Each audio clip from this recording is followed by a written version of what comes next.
Alright, what's going on, guys? Over the past year, and looking on to the next one, we've seen a rise of games come out of nowhere that look almost too good to be true. But we're no longer in the days of E3 tech demos. The games we're seeing nowadays are real, and we get to play them. And the latest game to take the internet by storm, because of simply how good it looks, is Phantom Blade Zero, a Souls-inspired hack-and-slash ARPG from the Studio S game that many are saying is going to be a competitor for Game of the Year, and it's not even out yet. But if you're someone that's only seen the trailers, chances are you don't fully understand what this game is. So today I want to do a full breakdown of Phantom Blade Zero, get you up to speed on literally everything we know about this game, and see what people that have actually gotten to get hands-on with it have to say. But as we get into everything today, if you want to stay up to date on all things Souls-likes, go ahead and hit that subscribe button, and now let's begin.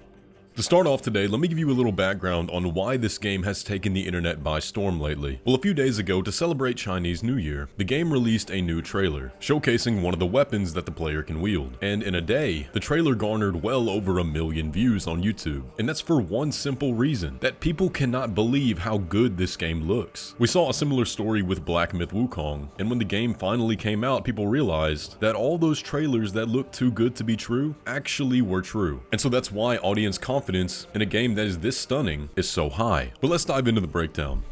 As I mentioned, Phantom Blade Zero is being created by the Studio S game, a Chinese studio based out of Beijing. And Phantom Blade Zero is the latest entry into a series of other Phantom Blade games, but it is the first of its kind in this genre and of this magnitude. And that's because the previous Phantom Blade games were side-scroller hack-and-slash games. So Phantom Blade Zero is a big change from the games they've made before, but it looks like they've knocked it out of the park so far. So this is not a new studio. They're very familiar with making games, and very familiar with the universe that the game is going to be set in, so fans of the series will have that familiar aspect. But what's the story here?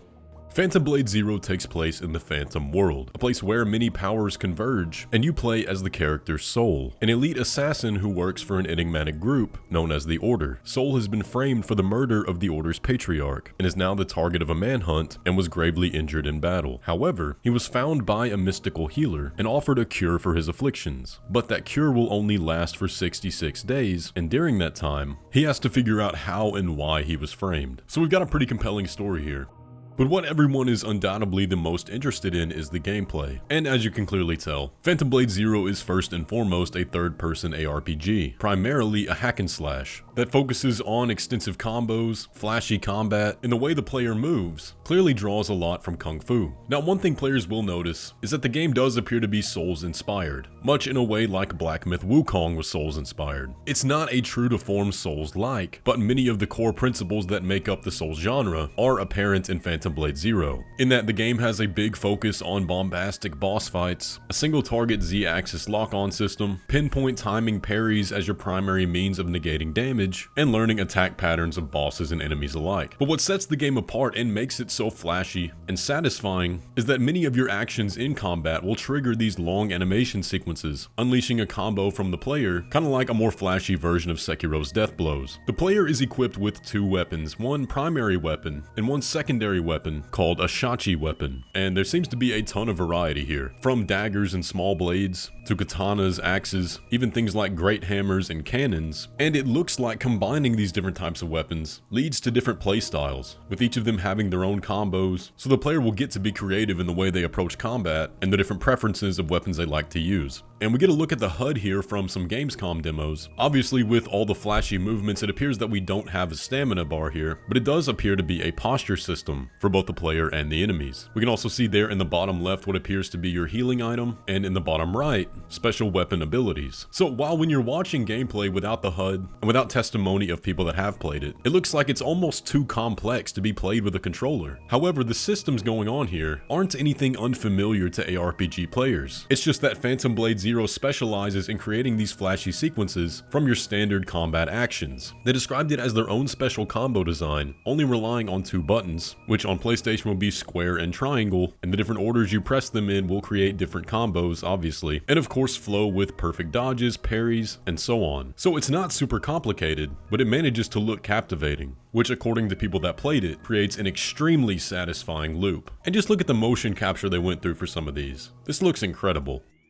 Now, unfortunately, the only gameplay we've gotten access to see, and that people have played, has been primarily boss fights. So unfortunately, information on the game's level structure and world design is very few and far between at the moment, but we do have a little bit. According to a wiki for the game, the world is described as semi-open world. And here's exactly what the game director had to say. "It's just like the old Souls games," he said. "You move around and explore in a seamless map. It's not just a huge open world map, but every region is connected together seamlessly. And for me personally, that sounds fantastic." The director went on to say, "There are certain gates requiring keys, and the keys are obtained from some missions. There's still some process you go through, but it's non-linear. There are always multiple paths you can go. It's just like the Souls games before Elden Ring." And I imagine that means there's going to be bonfire-style checkpoints, but that's not confirmed at the moment. They also stated that there's not going to be a lot of punishment when you die, and they're focusing on more positive feedback than negative when it comes to gameplay. Now, one thing that's really cool is that according to the wiki for the game, Phantom Blade Zero will be about 30 to 40 hours for the main story, but there's also a slew of in-game content, which they described as multiplayer dungeons, boss rushes, and roguelike dungeon runs as well. So we do have multiplayer confirmation, but it's not confirmed if that's going to include the whole story or just these specific dungeons. But either way, that's going to be fantastic for longevity of the game and keeping people playing after they've beaten the main quest.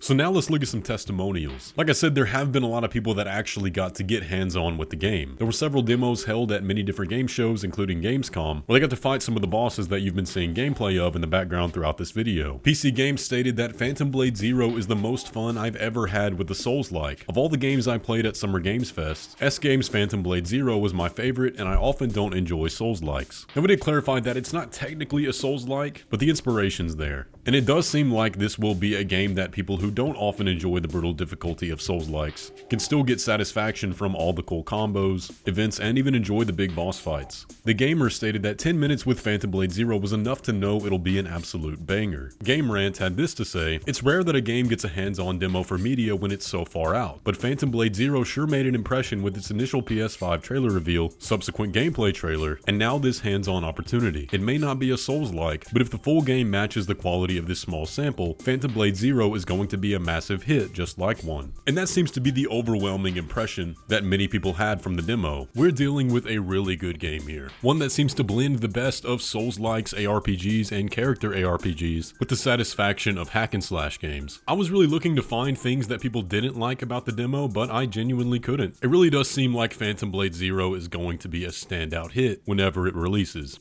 But now you are up to speed on Phantom Blade Zero. Some bit of unfortunate news is that it doesn't seem like it's going to release this year. Many people originally thought that we were looking at a 2025 release, but now they've confirmed that we'll get the release date in 2025, not that the game will actually come out this year. Either way though, I say let them cook, but I cannot wait to get my hands on this game. But if you're hyped for Phantom Blade Zero, let me know by leaving a like on the video, let me know all your thoughts down in the comments section below, and subscribe if you're new around here. But with all that, I will catch you in the next one.